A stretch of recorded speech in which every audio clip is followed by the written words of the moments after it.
नमस्कार, मी प्रमोद, तुमचा या सरलेल्या आठवड्यातील आर्थिक घडामोडींचा मागोवा देणारा मित्र।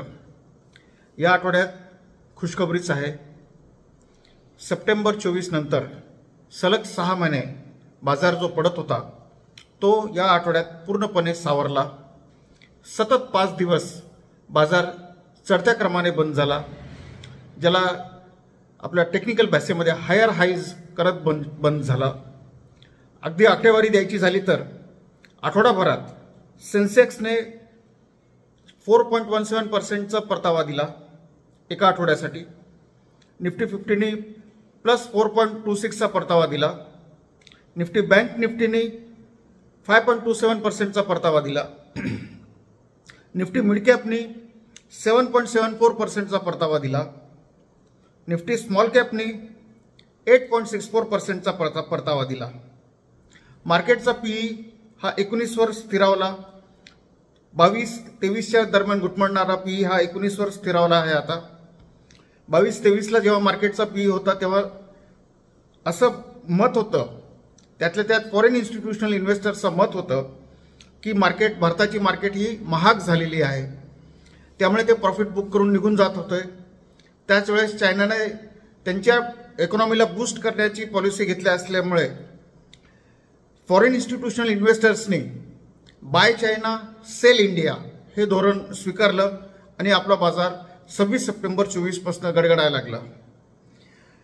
गेल्या कित्येक आठवड्यापासून हा एक आठवडा असा झालेला आहे की आपला सलग 5 ट्रेडिंग सेशन हे ग्रीनमध्ये बंद झाला आहे। म्हणजे चढ्या याच्या सेन्सेक्स चढ्या यांनी कालच्यापेक्षा चढ्या यांनी बंद झालेला आहे। याच्यामध्ये काही दुसरे जे आनंदाच्या गोष्टी ॲड झाल्या, त्या म्हणजे डॉलरची किंमत ही रुपया हा डॉलरच्या तुलनेमध्ये सशक्त झाला 1.2%नी गेल्या आठवड्याभरात। त्याच्यानंतर जे आपलं मेजर कन्सर्न असतं क्रूड ऑइल, जे आपल्या भारताचं 80% ऑफ इम्पोर्ट किटीचा भाग आहे, ते 70 ते 73 बॅरलच्या दरम्यान स्थिरावलं। या सगळ्या गोष्टींमुळे भारतामध्ये पुन्हा एकदा गुंतवणुकीसाठी चांगले सेंटिमेंट आलं आणि पुन्हा काही प्रमाणात फॉरेन इन्स्टिट्यूशनल इन्व्हेस्टर्स पण वापस आले। म्हणजे बाय चायना सेल इंडियापासून बाय इंडिया सेल चायना काही प्रमाणात झालं असं म्हणता येईल। अर्थात फॉरेन इन्स्टिट्यूशनल इन्व्हेस्टर्सचं प्रमाण त्यामध्ये नगण्य आहे, कारण की त्यांनी काही 1.2 ट्रिलियन डॉलरची विक्री केली आहे आणि त्या तुलनेत आलेलं फॉरेन इन्स्टिट्यूशनल इन्व्हेस्टमेंट अत्यंत नगण्य आहे। परंतु भारताचा बाजार आपला सावरला असं म्हणायला जागा आहे। हीच या बाजारची ब्युटी असती। गेल्या 6 महिन्यात सतत आपटणारा बाजार हा आठवडाभरातच सावरला। पण हे कायम असेल का नाही हे सध्या म्हणणं जरा धारिष्ट्याचं ठरेल, कारण की ट्रम्प ॲडमिनिस्ट्रेशनने जी काही टॅरिफ किंवा इम्पोर्ट ड्युटी लावण्याची धमकी दिलेली आहे ती प्रत्यक्ष उतरण्याची तारीख आहे 2 एप्रिल आणि आता घोडा मैदान समोर आहे। याच्यामध्ये एक अशी गोष्ट घडलेली आहे अजून की भारतामध्ये सोन्याचा प्रतितोळा भाव हा 90,450 प्रतितोळा हा मुंबईचा भाव मी सांगत आहे च्या पार गेलेला आहे। आणि चांदी देखील ₹91,500 प्रति किलो मुंबईला मिळत आहे।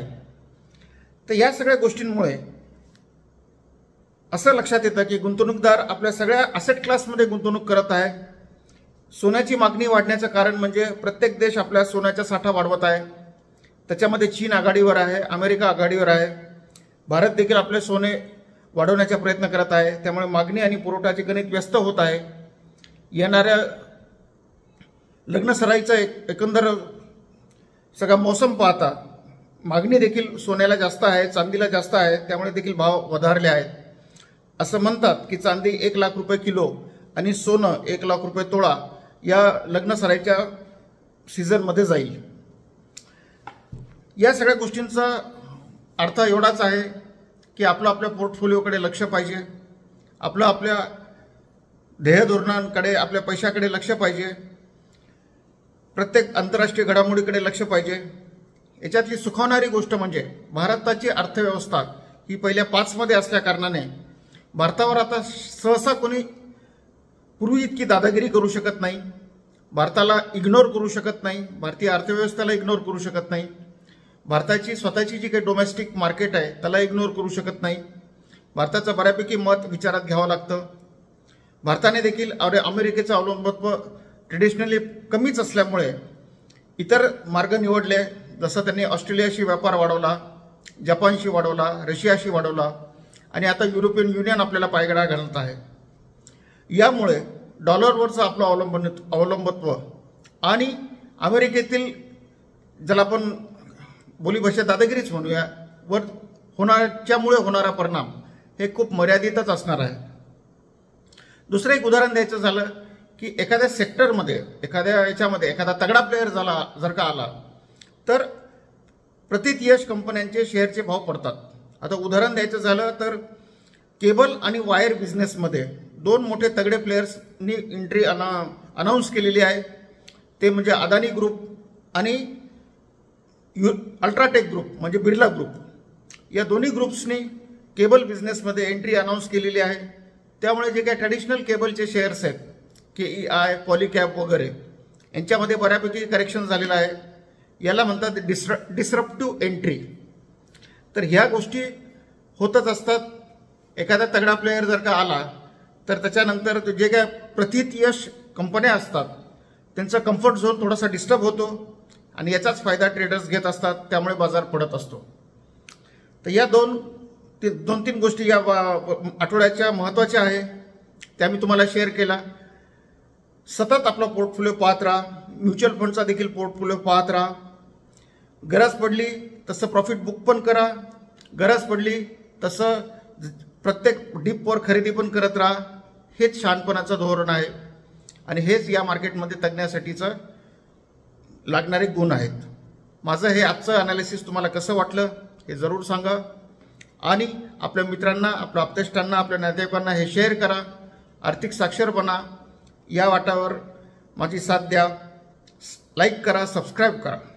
Thank you. Have a good weekend आणि नवीन आर्थिक वर्षासाठी शुभेच्छा. हा शेवटचा आठवडा राहील.